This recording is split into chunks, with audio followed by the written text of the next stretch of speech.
Good morning, grade 6. Welcome to our English class. So, today we are going to talk about paraphrasing and summarizing. So, what is paraphrasing? Paraphrasing involves putting a passage from source materials into your own words. Putting it into your words or own words can clarify the message, make it more relevant to your audience, or give it greater impact. When you paraphrase, you use your own words to express something that was written or said by another person. Why we paraphrase or summarize a passage or a text? Yes, to avoid plagiarism. Grade 6. Plagiarism, presenting someone else's work as your own work. Okay? This can happen deliberately or by accident. What exactly is plagiarism? Copying or pasting all or most of the information from book, journal, article, and Google website, etc. Just it is, meaning you did not change anything, you did not write the author, just copy from straight and paste it on your as your own work. Another is submitting work done by another student. So it's not your work, but you said that it's your own work. Okay? Third one is not using quotation marks to show that it is someone else's work. You did not include the name of the one who said that passage or who wrote that passage or text. Meaning it's not yours, but you paste it as your work and you did not quote. Remember, always remember grade 6 that you need quotation marks. So if you don't use quotation marks, you it's a plagiarism. Okay, you have to name of write the name of the author, the date, the journal. These are important information and it tells the reader that it's not my own idea and I am using another else idea. Okay, especially the last one, what I said a while ago, not citing correctly, okay? Saying where the information came from. So, if it's not your work and you copy exactly the quote or the text or the passage, you have to cite the information correctly, okay? And put quote, all right? But we can still use other people's ideas. We do that when we paraphrase. We keep their ideas, but we change the words or some words. But of course, give them credit for their work. Okay? We have 4 steps to paraphrase. Number 1, read and make notes. So carefully read the text that you want to paraphrase. Next is you have to highlight the important terms or phrases that you need to remember. Take note, grade 6, that you have to start a different point from the original text. Okay? Next is find different terms. How do we do that? By using synonyms. Okay? You can check thesaurus, dictionary, or online search can be useful here. But take care to preserve the meaning of the original text. Okay? Don't change the word and change also changes the meaning as well. Just use synonyms for some of the information or words from the text. Okay? And keep the original meaning of the passage or the text. Okay? Particularly if you're dealing with technical or scientific terms. Okay? So the use of some of the same words as the original text is still acceptable. We have here example. In 1976, Steve Jobs founded Apple. So that is the original text.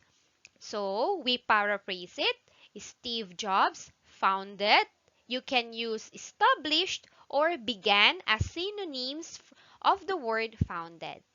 Okay, so Steve Jobs established Apple. So you did not exactly copy the whole text. Alright? Third one is put the text in your own words. So change the sentence structure or word order, active to passive or passive to active. Remember, grade 6, an active voice is when a sentence is led by the subject, while on the other hand, a passive voice is when the object leads the sentence. Okay? Here is example from the first example. We will keep that. In 1976, Steve Jobs founded Apple.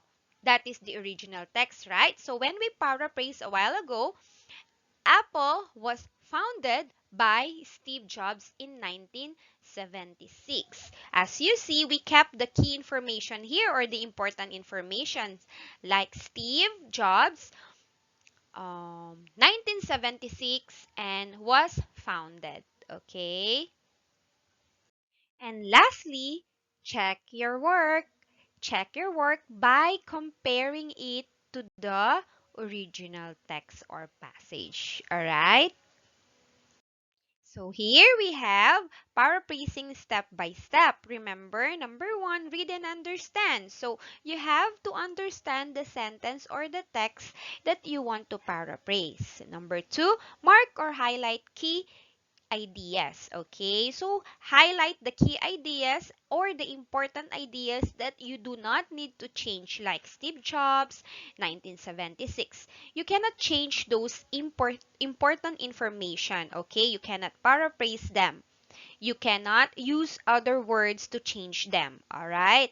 And number three, rewrite your own words, meaning using synonyms to change the sentence or and change the sentence structure, combine two or three sentences, put ideas together. Finally, last one is check that your work has a similar meaning. Okay? Very simple, right? And easy. Here is a quick example. Paraphrasing example from original text and paraphrase. Remember grade 6 that your paraphrase should be clear and simple and written in your own words. It may be shorter, but it should include all the necessary details. So, Willy Wonka was famous for his delicious candy. Children and adults love to eat it. So, you can see those highlighted or written in different color. Famous, delicious, children and adult love to eat it. So, in when you paraphrase or this is the paraphrase text, already paraphrased text, Willy Wonka was known throughout the world. So, you can see known throughout the world from the word famous. So, similar meaning, right? But it has the same meaning, but similar words, I mean. Because people enjoyed eating, so children and adults. So when you say children and adults, they are people. Enjoyed eating, love to eat it. Alright? So you can see it's very simple, but and you got the that you kept the important information like Willy Wonka. Right? So the main character in the text. So you keep that, you did not change that, but you changed some of the words in their similar words but and similar meaning. So you kept the meaning of the text. All right, so let's go to summarizing. What is summarizing? People often summarize when the original material is very long or to emphasize key facts or points. Summaries leave out details or examples that may distract the reader from the most important information, and they simplify complex arguments, grammar, and vocabulary. So, let's define summarizing or summary. Summarizing is telling the important events or ideas in a story in your own words. A summary of a story is much shorter than the story or original story. A good summary does not give your ideas or opinion. To summarize a story, you need to include the story elements. Okay? So, in short, summarizing should be shorter. When you summarize a text or a passage, make sure that it's not the same, it doesn't have the same length. All right? And when you summary, they don't ask your opinion or ideas. Everything that you write in your summary should you can also see them in your original text. And also, if you are going to summarize, you need to include story elements. Do you remember what are the elements of a story? Mm. Yes, you've learned that when you were in grade 5. Okay, so I'm gonna help you and show you the story or elements of a story. So, how to write a summary first? You have to keep it short, use your own words, use the same order of events as the authors, tell only what is important, extra details are not needed. Remember this grade 6 when you are summarizing a text or a passage or a story. And here are the elements of story. We have setting, main character, problem, and solution. Remember, when you're reading a book or you are reading a story, you can see everything. You can see the setting, you have to know the main character, you have to see and know what is the problem and how they solve the problem by the main character. If you're reading the back of the book, you usually see this, but you don't usually see the solution. Of course, because if they put the solution there, it's not very exciting to read the book anymore because you know how they solve the problem, right? But if you're writing a summary, remember you always need to include the solution. So, let's retell a story. Let's have a practice. Let's retell this very popular story. I know you have read this story when you were young, right? Little Red Riding Hood. First, Little Red Riding Hood goes to visit her grandmother, but she meets a sneaky wolf in the woods. So, what story elements we got here? Yes, the main characters, right? So, you have Little Red Riding Hood, Grandmother, and the Wolf. Another story elements that we include in our first summary. Alright, so the woods, that is the setting. So we got the characters and the settings. He tricks Little Red Riding Hood into thinking he is her grandmother so that he can eat her. So, what story elements do we have here? We've got the problem. Yes, that she's being tricked by the wolf. Alright? And lastly, in the end, a woodcutter saves Little Red and her grandmother from the wolf. So you can see at the end of the story or your summary, it has the solution which the woodcutter came and saves Little Red and grandmother.